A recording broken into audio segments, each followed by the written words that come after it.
Vamos ouvir então o presidente da Associação Brasileira da Indústria de Máquinas e Equipamentos falando ao vivo. Como uma medida protecionista lá nos Estados Unidos. Então, é um problema. Então, quer dizer, para qualquer uma das situações, a gente tendo uma tarifa de 25 ou empilhando uma tarifa de 37,5, uma das saídas importantes é a busca de novos mercados.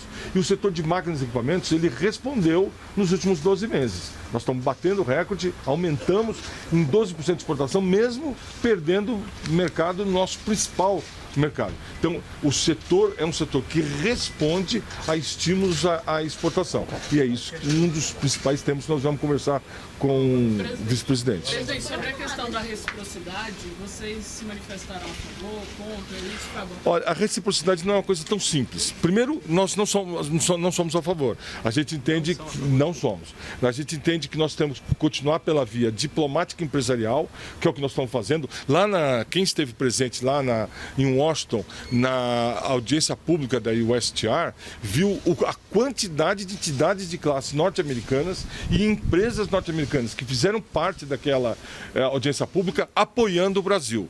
E muito pouco, quase nada, traço de empresas norte-americanas pedindo para taxar máquinas e equipamentos lá. Quer dizer, a gente fez um trabalho de diplomacia empresarial que deu certo. Lógico, a motivação do governo norte-americano é política desde o início, essa questão da tarifa. Mas o empresário norte-americano nos apoiou lá nos Estados Unidos. Então, quer dizer, nós vamos continuar trabalhando. E tem também a questão da diplomacia do país, né? Ministério de Minas e Energia, Ministério da Indústria, ministro Márcio Elias Rosa, o trabalho que vem sendo feito, ele tem que continuar sendo feito. Voltando lá para a lei de reciprocidade, não é uma coisa tão simples. A lei de reciprocidade, ela não é como a gente tem visto por aí, vamos colocar a lei. Não, ela tem etapas. O Brasil, para fazer a lei de reciprocidade, teria que fazer uma consulta pública antes, aqui no Brasil. E eu tenho a impressão que, se essa consulta pública for feita, a maioria dos setores vão ser contra nessa consulta.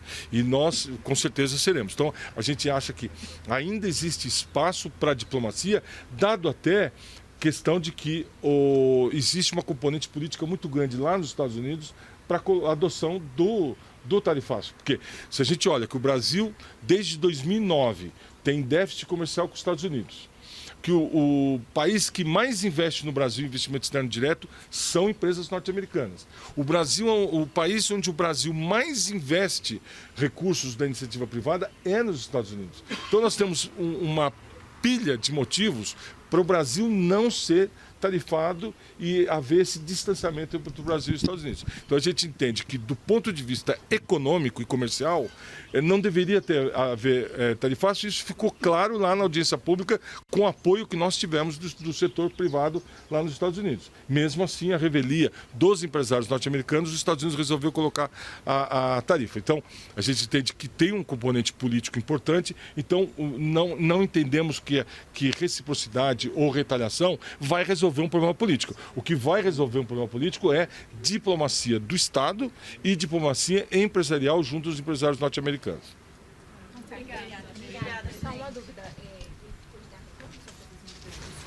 Sim, nós temos um diálogo muito fácil com o vice-presidente Geraldo Alckmin, desde sempre.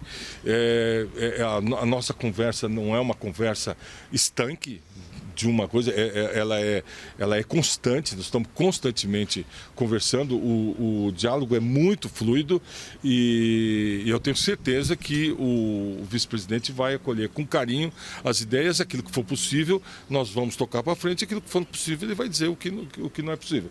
Então, enfim, não existe uma data. Inclusive, hoje nós vamos estar com ele novamente à tarde lá na reunião com outras entidades lá no MDIC, né? Obrigada, presidente. Você acompanhou a fala do presidente da ABIMAQ, José Veloso, sobre essas reuniões e as tarifas aplicadas por Donald Trump, apontando, José Veloso, que houve um trabalho por parte do empresariado, do que ele chamou de diplomacia empresarial, nesse contato junto às autoridades do USTR, o representante comercial norte-americano também, com o setor privado norte-americano, que o setor de máquinas e equipamentos, né, e o setor empresarial como um todo seria contra, segundo ele, também a aplicação da lei de reciprocidade reciprocidade, que ainda demandaria, inclusive, aspectos burocráticos, como a realização de uma consulta pública junto aos setores afetados pelas tarifas, o que a José Veloso aponta que, inclusive, deveria sinalizar que o setor privado brasileiro seria contra a aplicação de leis de reciprocidade, né, de uma resposta na mesma moeda em relação à aplicação das tarifas contra Donald Trump, também contra os Estados Unidos. Há, segundo ele, ainda espaço para diplomacia porque existe desde o início um componente político na aplicação das tarifas. Disse ele que, inclusive, do ponto de vista comercial e econômico, ficou claro durante as audiências tocadas, né, oferecidas e administradas pelo próprio escritório do representante comercial norte-americano, que não haveria qualquer tipo de embasamento técnico na aplicação dessas tarifas e que sim, apenas componentes políticos, o que afetaria essa negociação. Inclusive, essa taxação de 25% acontece, segundo José Veloso, à revelia do desejo do próprio setor privado norte-americano. Defende ele, portanto, que exatamente por estar calçado e embasado em aspectos técnicos, o Brasil tem espaço para ainda realizar novas rodadas de negociação e que a resolução seria via diplomacia, evidentemente também a busca por novos mercados, mas que o melhor caminho para tentar contornar e mitigar o impacto dessas tarifas para os setores, evidentemente, mais afetados, seria exatamente a diplomacia empresarial e a diplomacia, evidentemente, também de Estado.